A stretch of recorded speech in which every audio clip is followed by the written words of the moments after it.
Blog Talk Radio. Welcome to Last First Date Radio, featuring interviews with experts in dating, relating, and mating in midlife. And now, here's your host, Sandy Weiner.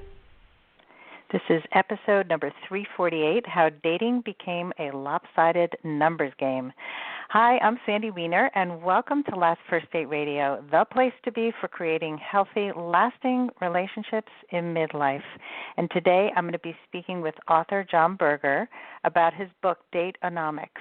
And we're going to be talking about why dating is so hard for women today. As a life coach and a dating coach, this is certainly a topic that comes up a lot, and I'm really excited to talk about this. And just really for me, the whether or not it's a numbers game or it is a numbers game, the most important thing that I feel when I coach a woman is that I help her to believe in herself and to communicate effectively and to set clear boundaries and to really take her power back, because very often women in particular do give up their power in relationships. And so I call that being a woman of value. And every week I bring you a tip on how to be a woman of value, and this week's tip is embrace your beauty.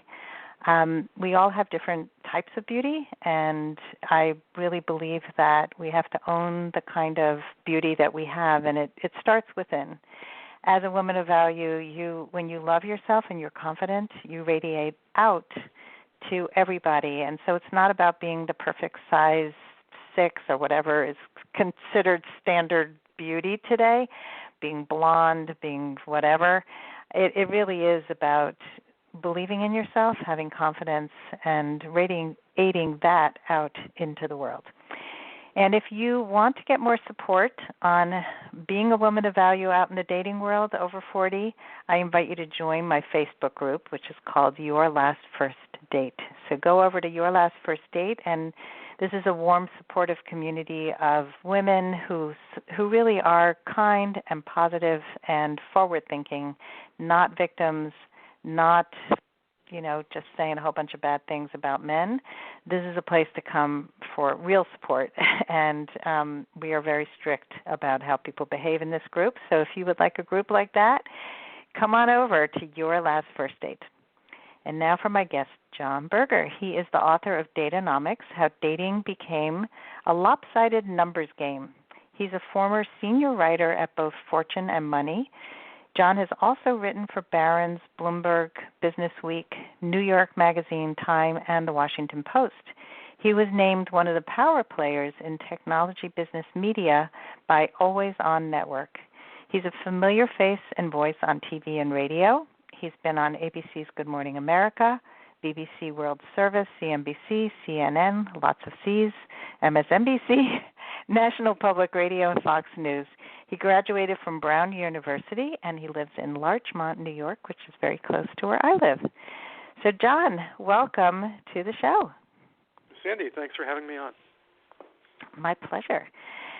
So I have a question that might be on the minds of other people, which is that you're a married man with children. Why did you write a book on dating? Yeah, this is typically the first question I get. Usually it's something along the lines of how did a middle-aged business writer who normally wrote about super boring stuff like oil and gas, like how do I ever end up writing a dating book? And the answer has a lot to do with my workplaces. At Fortune, the editorial staff was probably more women than men, and I couldn't help but notice that most of the men were either married like myself or at least involved in longer-term relationships, whereas the women, who I think I can objectively say had more going for them than us guys did dating-wise, they certainly were better dressed and better looking and probably better company at cocktail parties. The women all seemed to be single, and they weren't just single, they were very unhappily single, and the ones I was friends with had these dating stories and dating histories that just seemed really bad, and I couldn't figure out why it was that dating was just so much harder for women than for men. And that kind of led to me me exploring it in book form. Cool. So hearing these stories firsthand by the colleagues that you worked with. Yeah. So I think what really struck me is there were a bunch of women I knew who literally had everything going for them, and they claimed never to get asked out on dates at all. And at first I thought this had something to do with New York. I mean, I was working in New York at the time. A lot of my friends lived in Manhattan, and I thought maybe there were just disproportionate numbers of women who are moving to New York for jobs in media or advertising and kind of other fields that may attract more women. And I initially thought this was going to be like a big city phenomenon, that there was something about New York and LA and Toronto that seemed to attract all these women. But when I dug into the census numbers, what I discovered is that this is really an everywhere phenomenon. And if you look at census data for college graduates, there have been, like over the past 20 years or so, there have been essentially 4 women graduating from college for every 3 men. So among, millennials 30 and under, we now have about, we now have 33% more, more women than men in the dating market.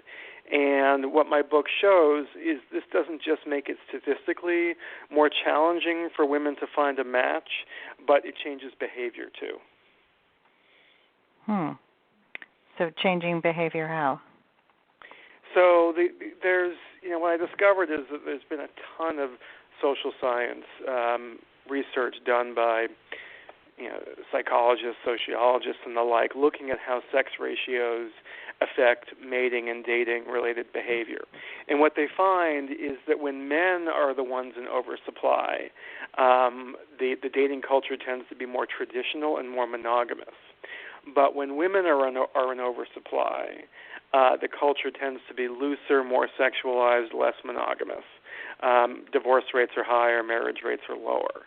And for young college grads, or at least 40 and under college grads, that's kind of the environment that we're in today. Now, the big caveat here, the big thing I need to point out, is obviously the college thing wouldn't matter so much if we were more open-minded about whom we date and eventually marry. But at the same time that women have been kind of increasingly outshining men when it comes to academics, there's been kind of a parallel increase in what sociologists call assortative mating, which is really just a fancy way of saying that college grads increasingly only want to date and marry other college grads.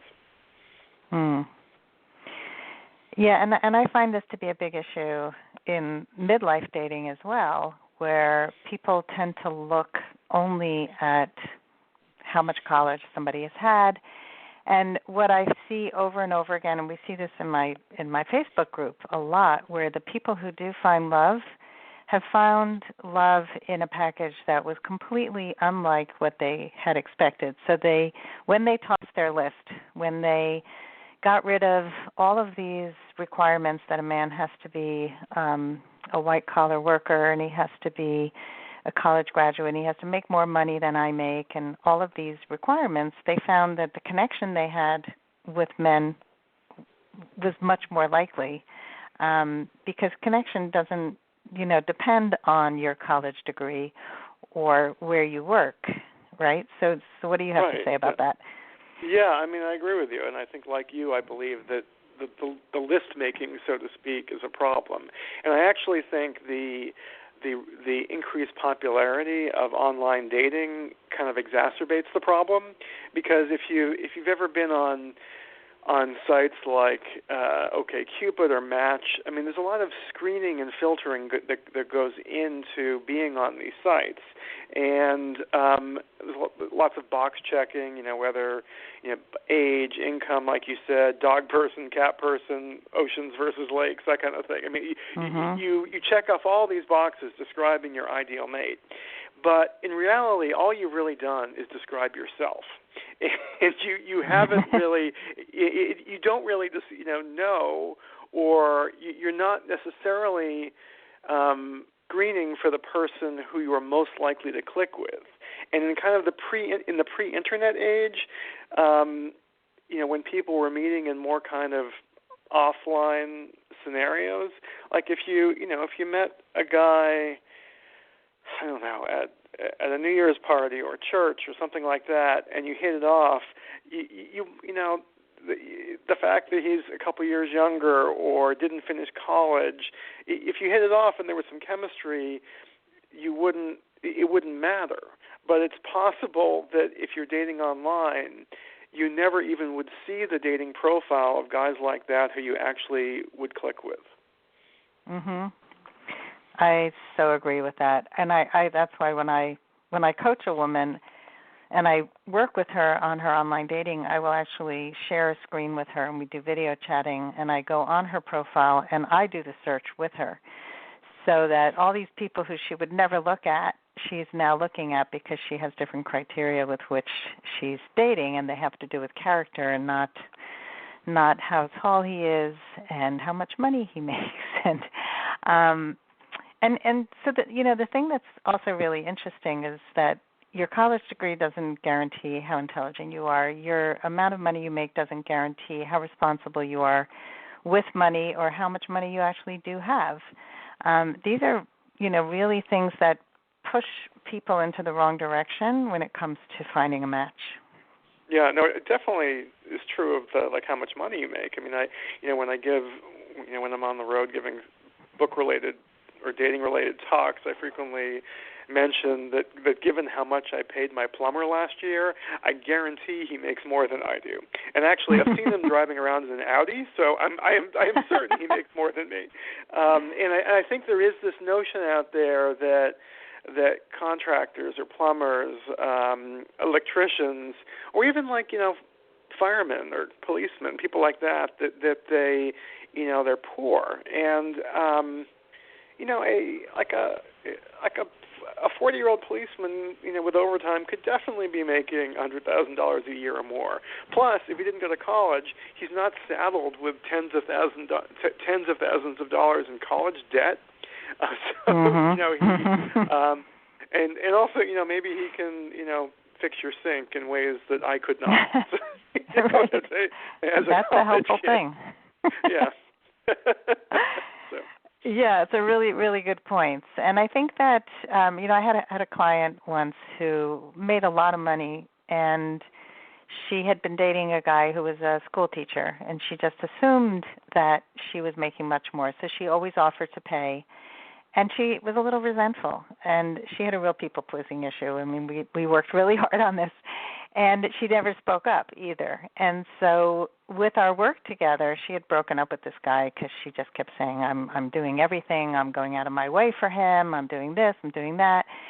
And she really wanted to try the relationship again with new, kind of new guidelines and a new way of being with him. And she talked to him about money, and it turned out that he had $1 million in savings, and she was broke. She had been such a people pleaser that she had given away so much of her money to help people who couldn't pay their mortgage. And so just having that conversation, she realized that he had put away his money, and he owned a house outright, and he was much more fiscally solvent than she was. Yeah, no, there was a woman who read my book DATE-ONOMICS and decided to experiment with what I call mixed collar dating, and she actually wrote about her experience in a column in the Washington Post. And she eventually, she was, I think she worked for the Pentagon or something like that, and she told me the story about going to some government office building and kind of flirting with the security guard at the parking garage. And eventually he asked for her number, and on a lark she gave it to him. And fast forward 2 years, now they're married. But she mentioned to me what she discovered is that this guy is like a real go-getter, and he has a couple different businesses, and he out-earns her. It's like, she thought initially that, here's this blue-collar guy who doesn't make any money, but in fact he makes more than she does. That's a great story. I like that term, mixed collar dating. I think, and I've seen so many successful couples who are mixed collar, where it's being open to the connection and not the outer stuff. And there's a woman who used to live in my community who, she has a PhD. She's this tall, beautiful woman, and I found out she was married to the guy who was painting my house. And I was like, wow, this is so interesting. She's like all about the education and being known in the community, and he's this house painter. And he didn't own the business. He was working for somebody else. But they had a great marriage. And so it's, we really need to be more open. So let's talk about fixing this, because we've had some solutions here about being mixed collar dating and throwing the college thing out the window and not having that be the most important thing. What else do you recommend to try and fix this? Well, I have an idea for your listeners, your clients, I assume, are mostly over 40. So I'm going to throw this out there. I realize this won't work for all of them, but I'm just going to share some data that I came across. I'm a big fan of OkCupid's kind of dating data blog, and they came out with a study a year or two ago looking at age gaps in dating. And what they found is that a 40-year-old woman is going to have better luck sending messages to a 25-year-old man than a 55-year-old man. And a 30-year-old man is more likely to respond to a message from a 50-year-old woman than from women from any other age group. And this interested me because I have, I just turned 50. I have a bunch of, a lot of my friends are my age or in the same age bracket. And I know two different women, mid-late 40s, divorced, who were both dating men 15 years younger than them. And, when I read this OkCupid study, it got me interested because I do think there's something about that which has potential. I think part of it is that it wouldn't really occur to a lot of older women that a 30-year-old man would be interested. But I do think that men are attracted to women who kind of know who they are, so to speak, and are kind of fully formed, whereas a woman in her mid-late 20s, might be kind of all over the place and not know who she is yet. And I do think men find that attractive. So I guess, if you're open to the idea, I think one idea would be to consider dating younger the same way older guys date younger. I like that. Okay. And actually, I have one more thought. Women do get...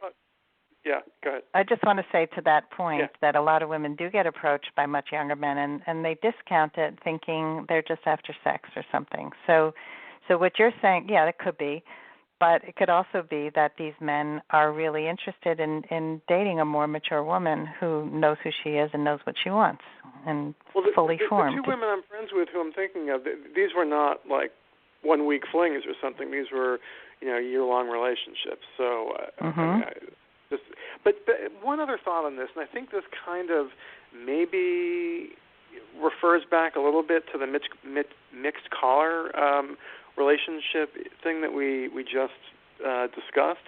I think there's something to be said for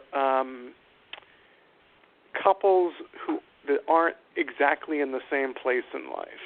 I kind of feel like one reason the mixed collar thing works is because there's nothing competitive about a plumber dating a lawyer. Like they're two different worlds. They're not comparing each other. They're not comparing themselves to their partner. And I know this isn't the same kind of age gap, but I know a couple. She's probably 33, and he's probably 27, 28, and I interviewed them for a new book I'm working on, and that in his earlier relationships with people his age, he would feel very competitive with his girlfriends, and if they had a big success career-wise, he had a hard time, kind of being all in for her because it made him feel like he was falling behind in some way. But with his current girlfriend, she's 5 years older, more established. There's nothing competitive about their situations, and I think that works in some ways. Mhm. Yeah, it's interesting that you say that because I married a comedian, and I was an artist, and I always was attracted to creative people, and we were not competing in our creativity, which is one of the things that actually worked in our marriage, even though the marriage ended after 23 years, but our creative work together was important to me. And I said to my son the other day that I really enjoy creating with a partner. And he said, I don't think that would work. It would just be too much competition. It would be like, so it's interesting that he thought that. Yeah, no, I just think there's something about these age gaps that, I think the traditional belief about older men dating younger women is that it's all about looks, but I'm not sure that's really what it's about, because I think I saw another OkCupid study that found that men don't really perceive women in their mid-30s to be any less attractive than women in their mid-20s. So I'm not sure that it's entirely about appearance. I think some of it just has to do with this competitive thing, and guys don't want to be comparing themselves. And I don't think women want it either. Nobody wants to be kind of comparing themselves and feeling lesser about themselves because their partner is doing better. Mhm. And I kind of feel like these age gaps mitigate that. Yeah, it's interesting.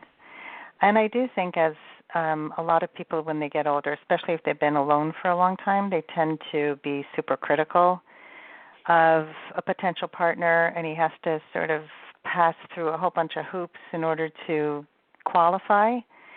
And I think that if a man feels that, he's just going to say, this is too much work, and no thanks. Yeah, no, I agree. Yeah. So we have date younger, date mixed collar. What about throwing out the college requirement?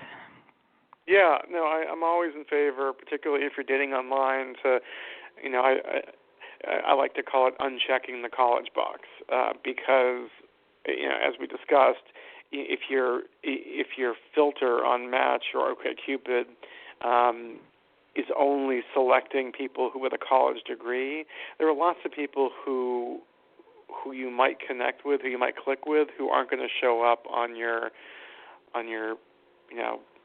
profile feed, so to speak.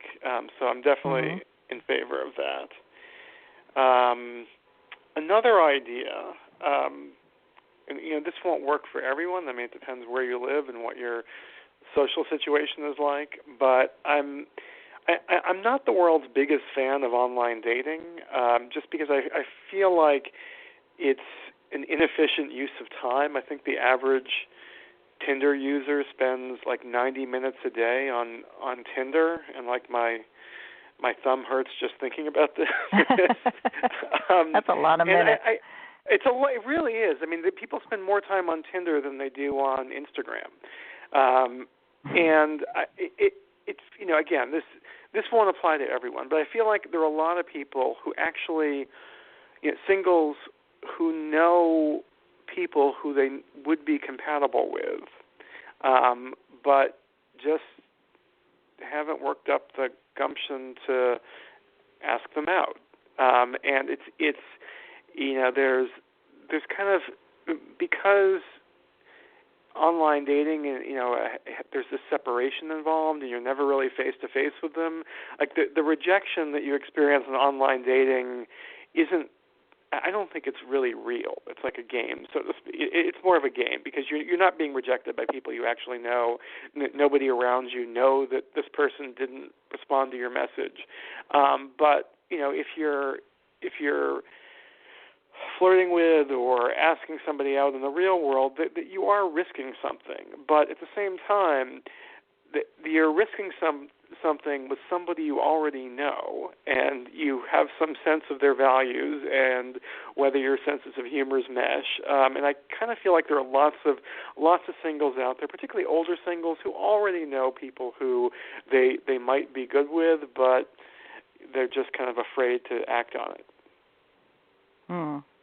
So have the courage to ask somebody out? Yeah, absolutely. And I know that women aren't really socialized to do that, but I feel like the world is changing. Yeah, the world is definitely changing.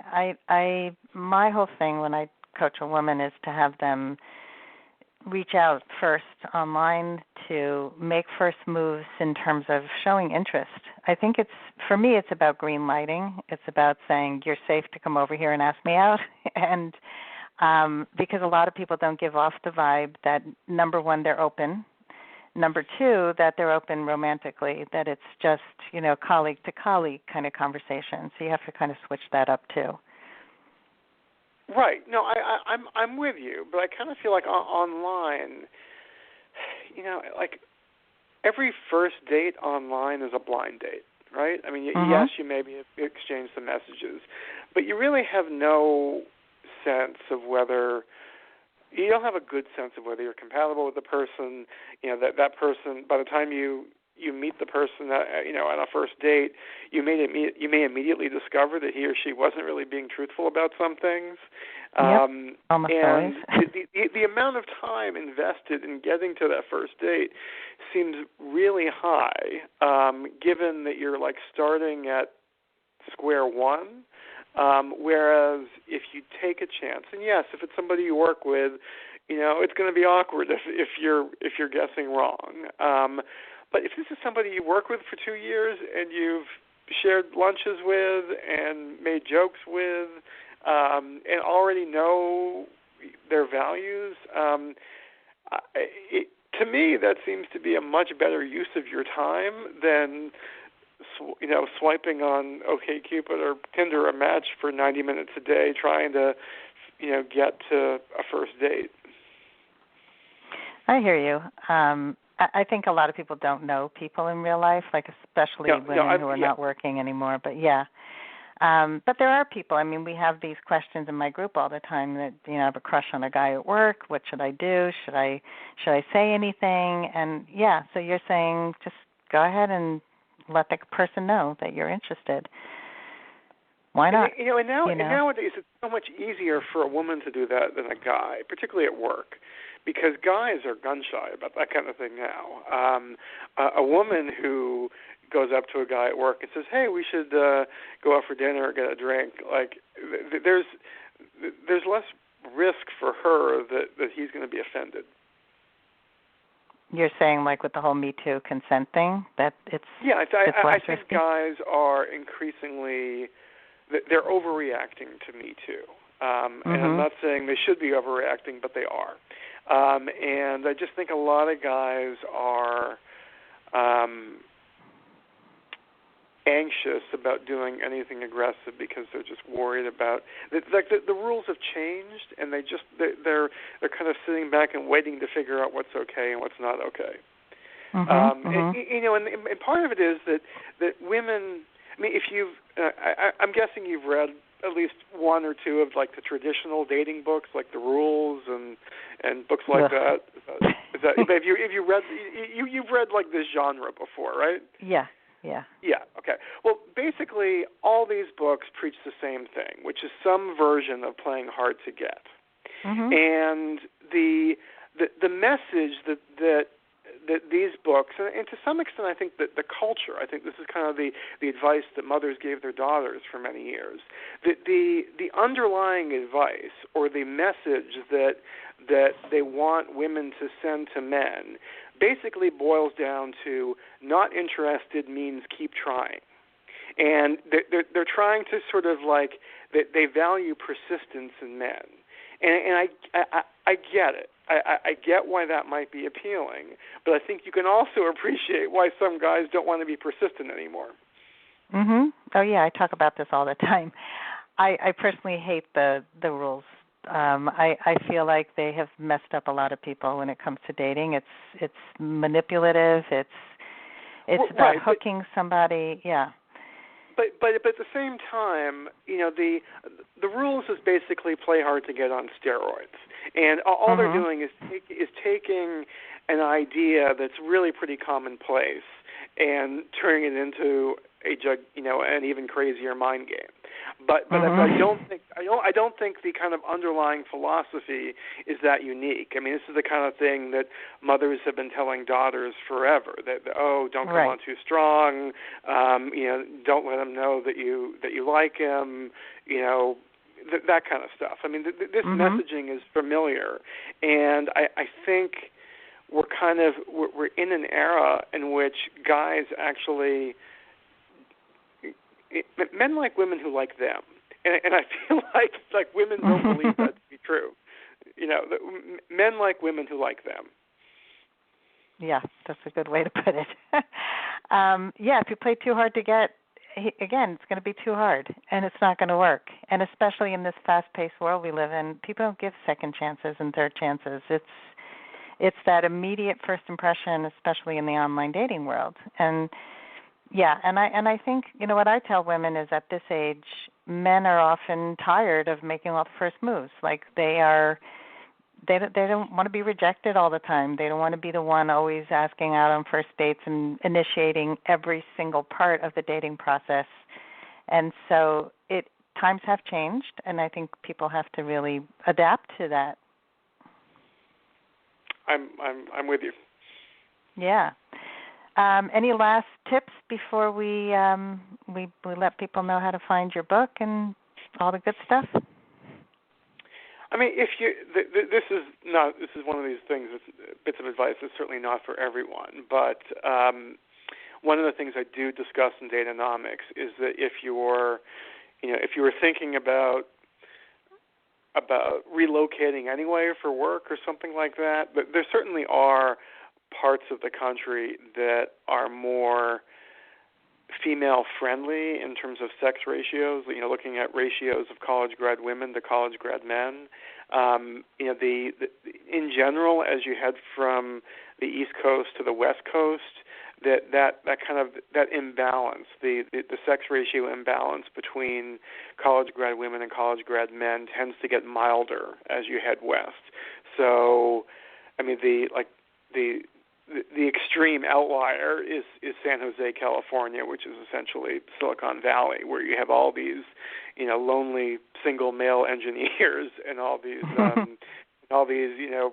very, very married. The marriage rate in Silicon Valley for college grad women is off the charts high, and the divorce rate is through the floor low, and that's because of the supply and demand factor in which the women have all the leverage, but it's not just Silicon Valley. I mean, cities like Denver, Seattle, are also more female friendly in terms of the dating markets. Yeah, I once had a guy on the show who moved to a new community and ended up having much better luck for himself too. So it works both ways, and I think especially if you have the ability to move, and I've certainly had some clients who picked up and moved and had their whole life changed. And I'm with you.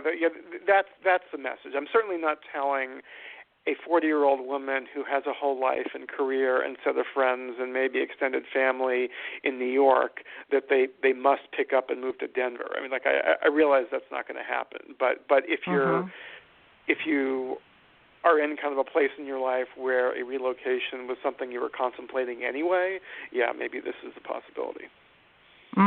And I'd like to add to that long-distance dating can work too. And if you're open to relocating at some point, then dating long-distance can work for you. I think if you're both set on where you live and nobody's willing to move, it doesn't work so well.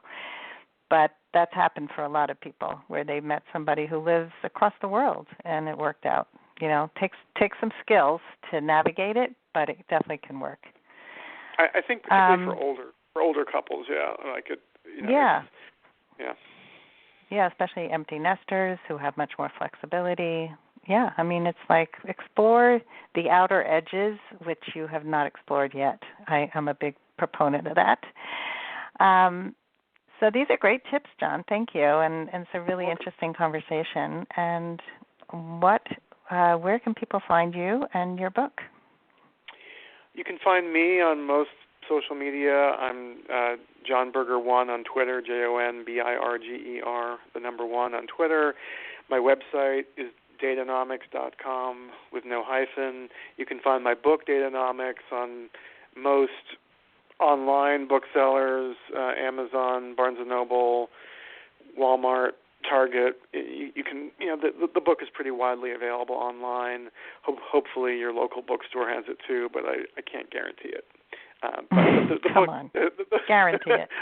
I can't guarantee it, but I can guarantee if you go to Walmart.com or Amazon.com that you can buy it there. Cool. Well, I hope people go out and buy the book. It sounds really, really interesting, and I think just hearing you talk and giving us some new insights was really helpful. So thank you so much. Well, thanks for having me on, Sandy. My pleasure. And thanks, everybody, for listening today. And if you love our show, please go ahead and rate and review it on iTunes. And I hope that you go on your last first date very soon. Have a great one.